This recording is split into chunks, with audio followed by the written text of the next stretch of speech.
Well, welcome back to the capital city of the United States. Amid the shifting power equation in global balances, America still leads China, but for how much longer? This year, for the first time, the US election coincides with China's own once-in-a-decade leadership change. The Chinese watch the American system earnestly, and they've heard the negative China rhetoric from both candidates.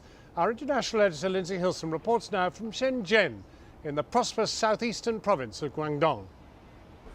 Here in China's manufacturing powerhouse, they're watching the American elections with a certain cynicism. The candidates have tried to outdo each other in being anti-China. Yet the Chinese know that the two countries need each other. And the Americans want cheap Chinese products made here. Brilliant, I like that. You like that one? Yeah, I like that. Wilson Zhong exports his magic mirror that enables people to try on clothes virtually. You can even match your glasses, your handbag, or your hairstyle. It's selling well in Kentucky and California, and that'll carry on, he says. Whoever wins, it won't make much difference to China. US policy is consistent. They just want to prevent China from becoming too powerful.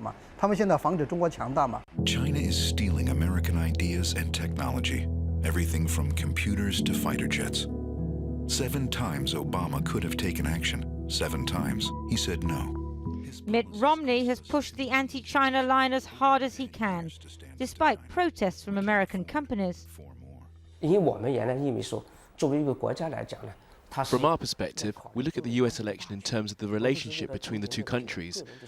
But we see that in order to win, the candidates use the topic of China as a tool. We find this interesting and strange. If you've ever bought an oil painting in an American department store, it was probably one of the 60 million works of art exported from Dafen village annually. But these days there are more Chinese customers and fewer Americans. The US economic crisis has hurt. If Obama wins, I think the economy in the US will be better.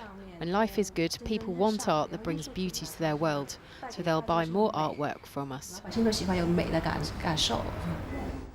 West meets East here, at least in terms of style and technique.